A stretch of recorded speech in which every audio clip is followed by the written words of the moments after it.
Good afternoon. Good afternoon, everyone. My name is Gary Levinson. I'm the Artistic Director of the Chamber Music Society of Fort Worth. I'm delighted to see you all here for a pre-concert talk. Now, usually, you're used to me and Till Mine or me and Dr. Laurie Shulman doing this, but today it's just me. And the reason for that is that my brothers in arms, or my sister in arms, in Laurie's case, Laurie had foot surgery, which was a predictable surgery, was scheduled, and she's recovering very well, so she couldn't be here from Virginia. And Till is at a conference, so I get to take you through this program, which I really love very much. You might ask, why is it called The Language of the Soul? And the main reason for it is that this is quite an unusual program for the Dvořák Quartet. The middle composer, which we'll talk about her quite a bit, is a very unusual composer in that she lived for almost half of the 20th century. And I'll tell you all about her. But this is a one-movement quartet of hers, even though she wrote, in many ways, giant works for orchestra and piano and chamber music. So this Language of the Soul is starting with, of course, Papa Haydn. And those of you who have come here in the past, of course, know Papa Haydn because we present quite a few of them, especially since he was known as the father of the string quartet. At the time that he developed his work, if you will, he had actually some tremendous business acumen because he worked, this is a good slide, of the kind of maybe afternoon or evening you would have in Haydn's home or in many of his patrons' homes. Because at the time, as hard as it is for us to believe, what would you do in the evening? Certainly no internet. You couldn't be watching TV, and there's only so many plays and operas you can go to. So you would read chamber music in your living room. And so Haydn became an expert in not only developing the string quartet, which, even though this is the number of instrumentalists is not new to Haydn's time, what was new is the way he treated the cello and the viola, a real equal to the violin, which after the Italians was, of course, a master instrument. But basically what we're looking at is Haydn, sorry about this problem we're having here, but Haydn developed the string quartet as a single entity. And with Haydn's incredible humor and, I would say, his imagination, we have this incredible set of quartets, which really was the catapult, I would say, for the Beethoven quartets. Those of you who came to our cycle probably remember what incredible experience it is to listen to the 16 Beethoven quartets, but they would not have been able to even exist if it wasn't for Papa Haydn.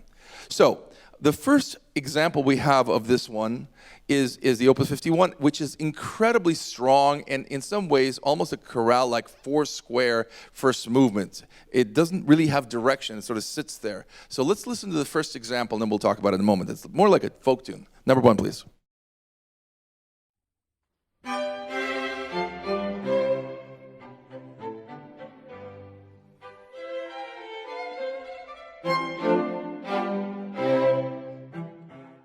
So here we are in C major, and basically Haydn is announcing himself and saying, this is the kind of a quartet I'm going to play for you. I mean, it's going to be positive and wonderful. One of the things that the Haydn quartets are really known for is their certain sense of balance, structurally speaking. So for example, our second theme is very monothematic, but it's in a very different key. And here we have the cello, which at Haydn's time was very different to have a big cello solo. Let's listen to number two, please.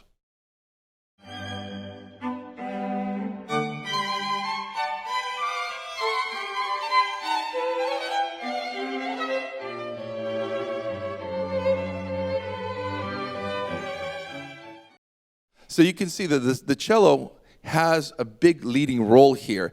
In this slide, I just wanted to have you see that Franz der Kaiser was one of Haydn's many patrons. Of course, we know Esterházy and his Hungarian connection. But the cool thing about Haydn was that he was very prolific with his 104 symphonies, the string quartets, but he was also he took time to get to know his patrons, and they paid him handsomely for it. So the Kaiser is one of the people that actually commissioned this quartet.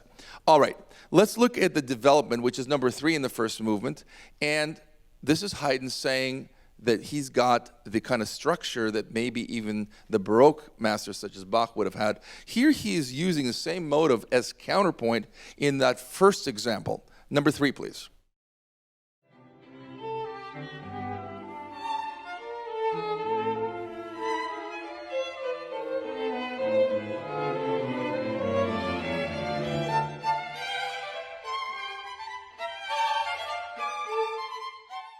So this counterpoint is so different, for example, from the Baroque. And why?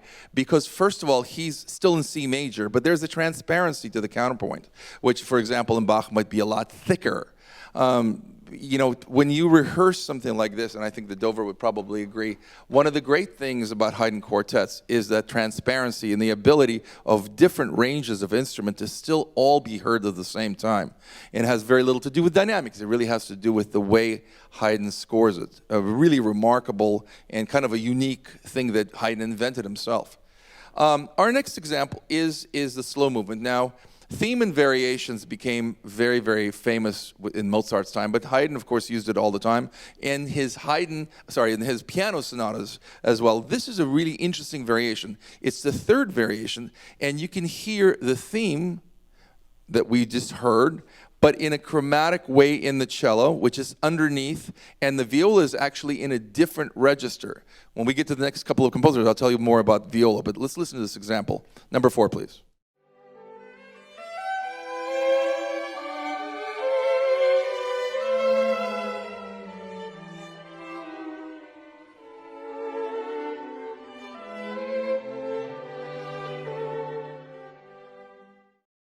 You see how beautiful it is, and the viola actually is a little bit higher than the range that we're used to.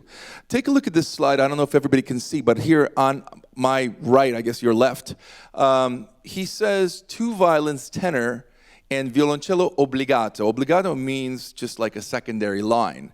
So you can see that there's a definition, kind of the 6 quartets on the right side here, your right, and the early editions where the quartet was still evolving.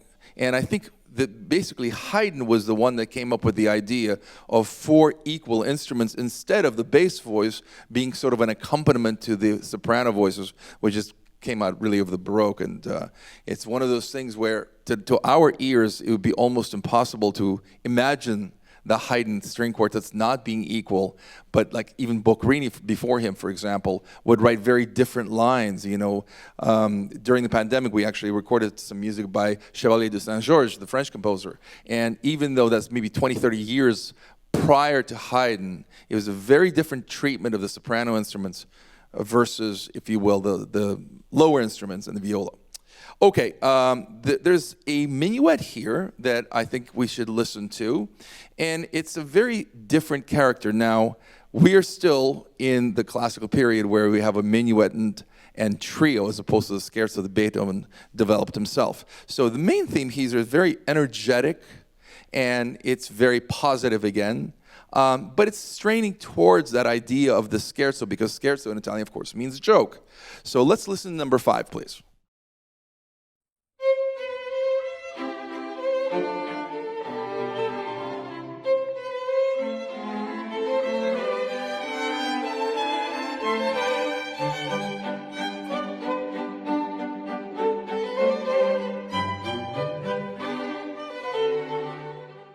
So you can hear that this is actually, this slide shows you the Volksstimme there. It's a folk song, and it's an incredible sense of humor. That's one thing that when you listen to it, you really have to keep in mind, that Haydn, I would say, besides his incredible innovation with this group, the string quartet, had incredible sense of humor as well in all of his music. There's really nothing truly dark about it, although, of course, some of his oratories are very serious, but not necessarily dark and mournful. That'll come more in Dvořák. Let's listen to the opposite part of it, the surprise, in the trio, where you have a modulation from C major to A major. This is number 6, please.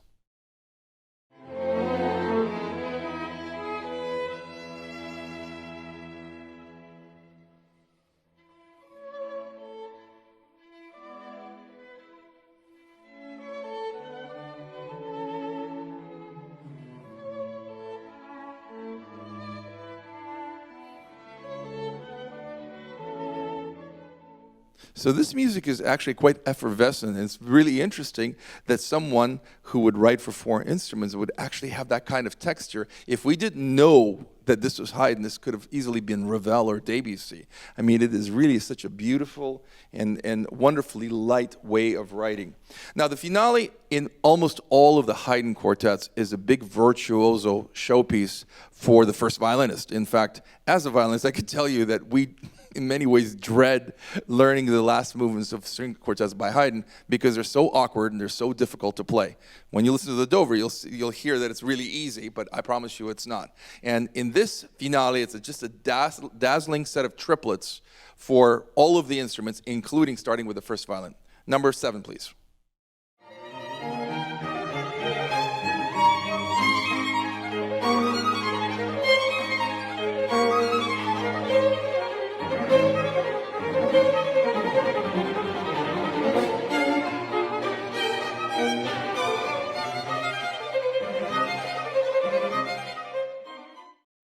So you can hear this is going to be quite a virtuoso showpiece for all of the instruments, and it's really a lot of fun to listen to, really a lot of fun to play.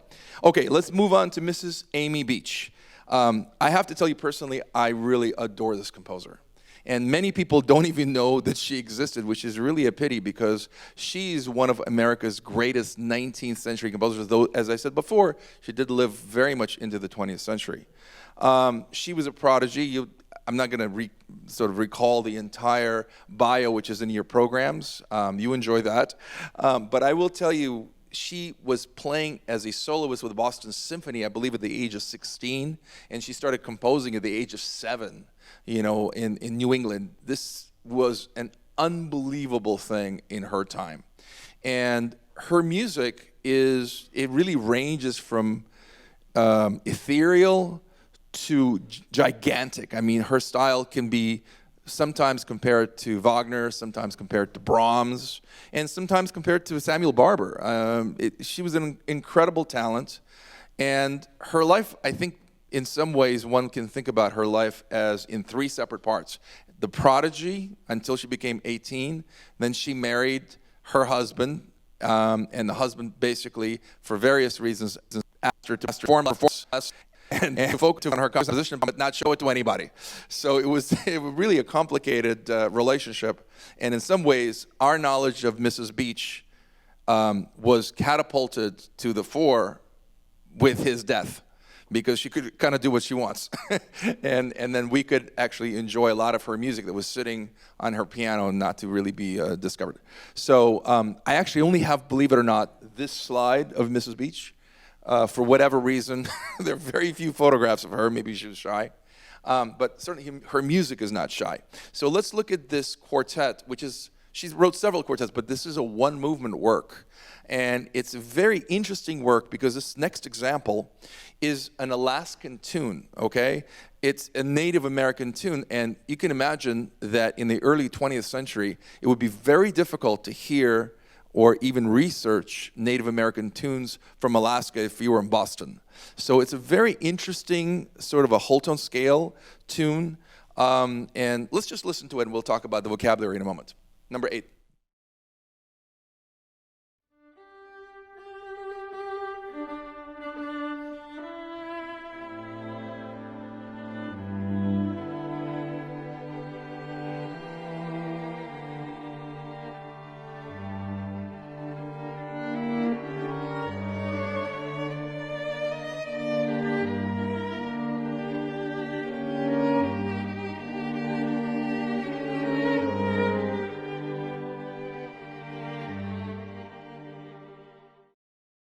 So very interesting, there's this undulation underneath the melody, but the melody really has a very small range. It's between G natural and B flat, which is a third. That's the only interval that she kind of lets you listen to. So it's very interesting the way it's done.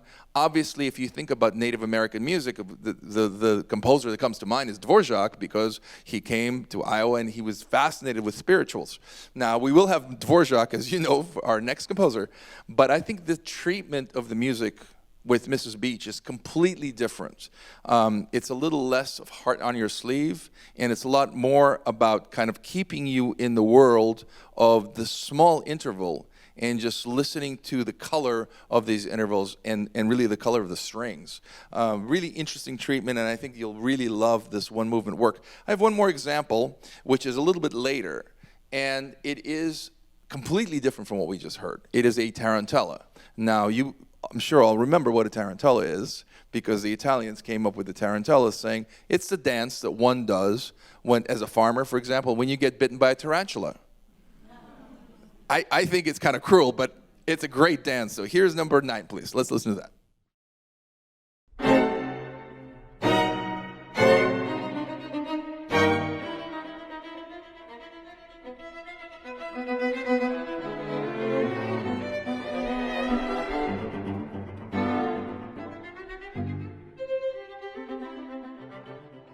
So this is, again, very interesting treatment of the tarantella. Now, if you think of tarantellas, for example, from Wolf or maybe from Dvořák, you get a lot of virtuosity here. In this tarantella, it gets very few treatment of virtuosity, I would say.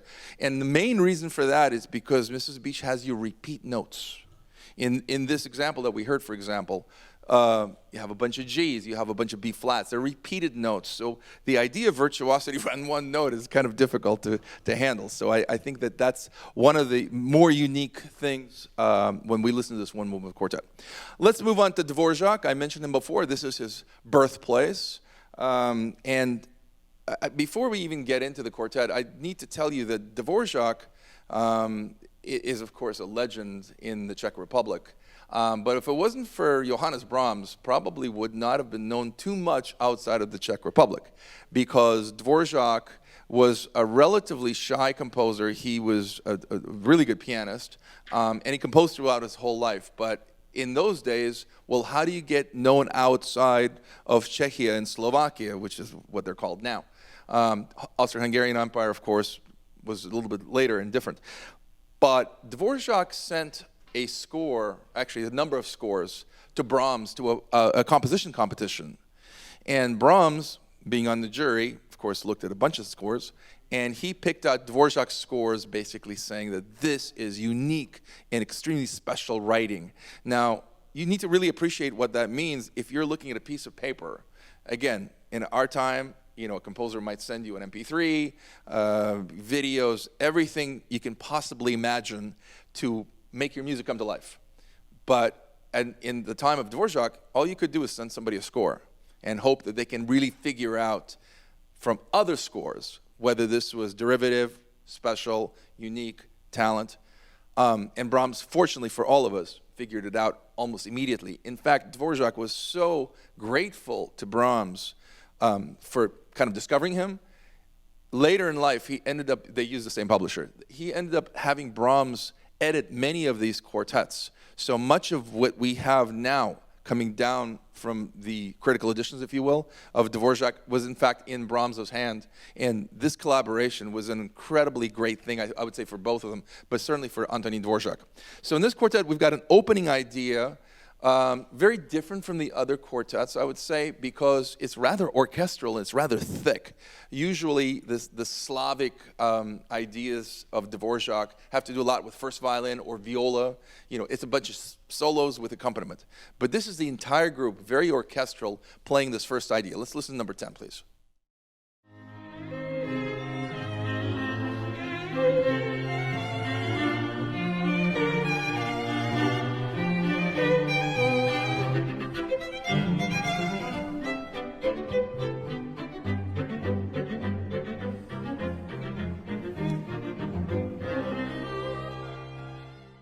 So you can see that it starts out in a very sort of harmonized manner, and then suddenly it gets to sort of the Slavonic dance, which permeates every single movement in this quartet. So Dvořák never lets us really forget that he is a Slavic composer. The next example, again, is very folk-like, but this is more of the development, and it's actually much more gentle. There's a lot of chromatic modulation, but it's never about polyphony, kind of like what we were looking at, the development of the Haydn quartet here. This is much more of a gentle sort of exchange of ideas, and there's a lovely viola solo that's underneath all of that relatively thick texture. Let's listen to number 11, please.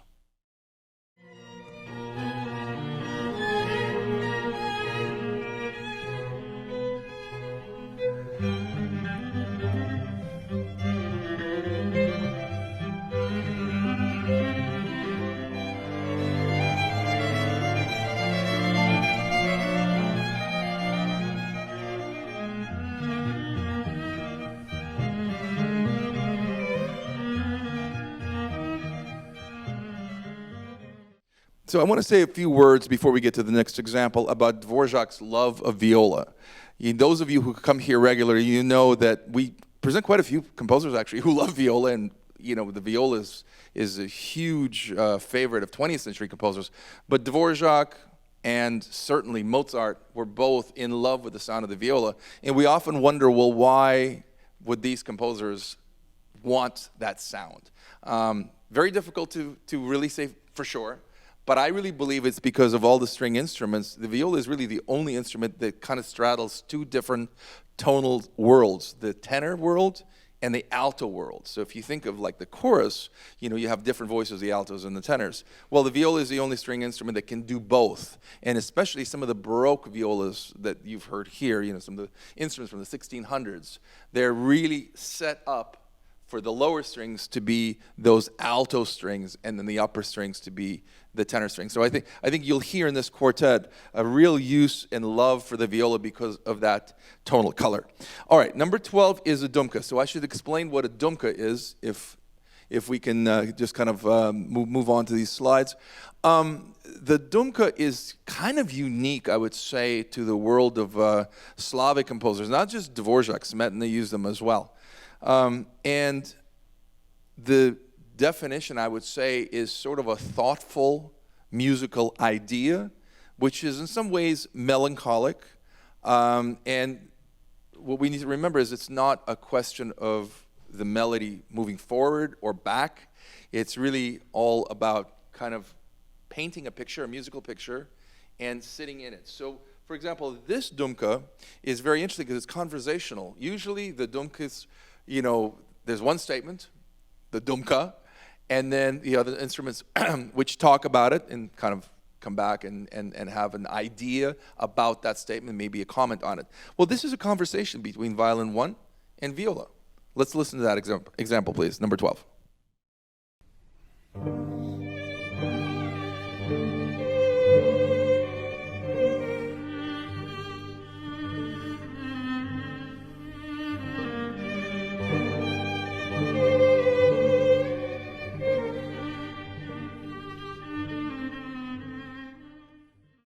So you can hear the key is G minor. G minor and C minor are probably the more sad keys in Western literature.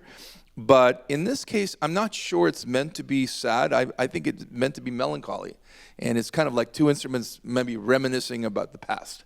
So it's a really interesting thing because you'll see that there's another slow movement in this quartet. Very unusual to have two slow movements in a romantic work like that. But actually, Dvořák did do that. If you remember the Dumky Trio, that has something like 3 movements that are slow, and it's 7 full movements. So there's quite a bit of different movements and different ways of kind of different scenes. It's almost like pictures at an exhibition, that idea.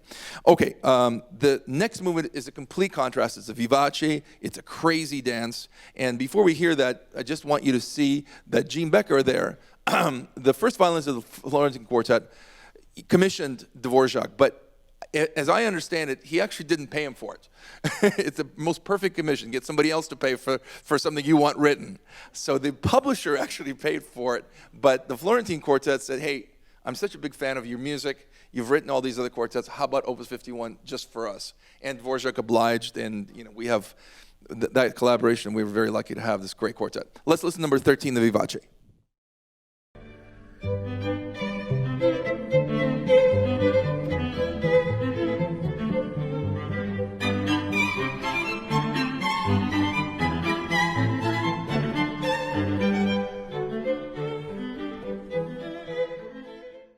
So you can see that this is actually, yes, it's a contrast, but it is a very different vivace. It's not a virtuoso vivace. It's almost like trying to get rid of these sad, melancholy thoughts with more happy music, which is not truly happy. And then I'll leave it to you to decide whether it does in fact work or not. One of the great things about these works is that whether the composer felt a certain way is almost immaterial to how the audience feels about it and how the quartet interprets it. So I think every time you listen to this quartet, you can really decide whether this speaks to you in a certain way or it doesn't. That's one of the great magic things about live performances, why we come to this concert hall.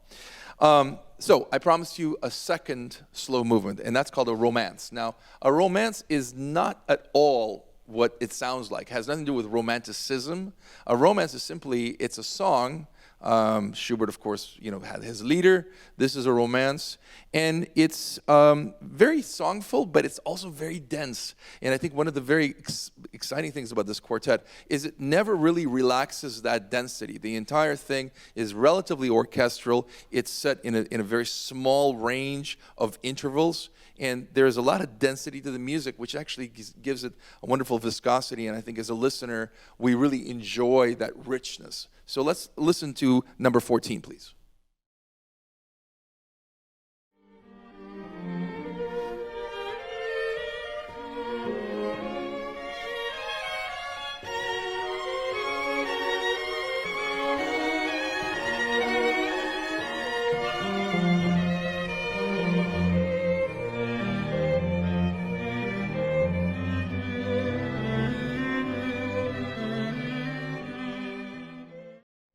So, G major, romance, really beautiful, just wonderful sort of reveling in the color of these instruments, but once again, not really one solo instrument with accompaniment. So this is kind of the signature of this quartet. The finale is a country dance, and one of the things that I think we really need to remember about Dvořák, with whatever kind of chamber music he wrote, there's really not the kind of feeling that you would have that elevates the ideas, they're folk ideas.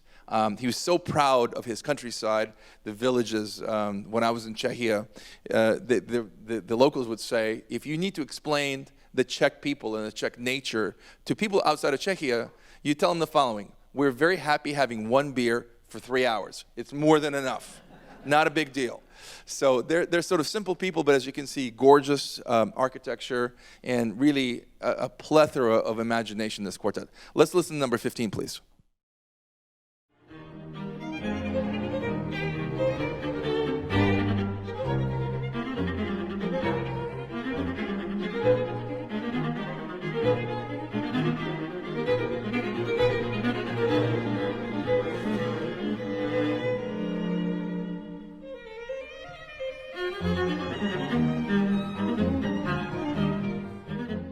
So in the slide, this is actually Dvořák's wife, Anna, and she was one of the first editors. And apparently she was very responsible for making his works less repetitive, or so they say. I don't find them at all repetitive.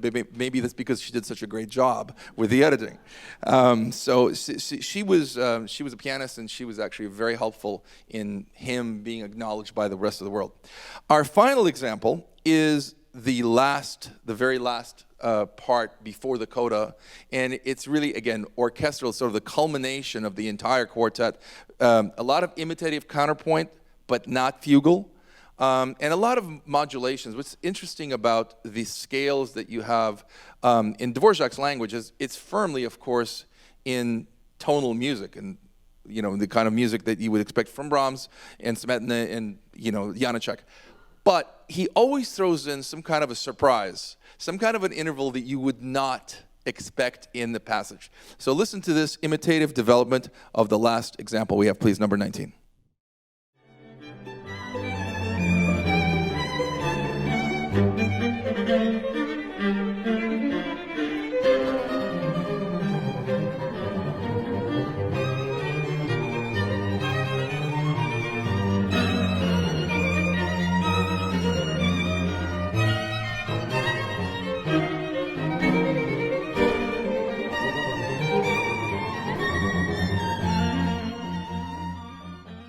So you can see, I promised you some imitative counterpoint. Now, those of us who are fugue fans might say, well, why is it not a fugue?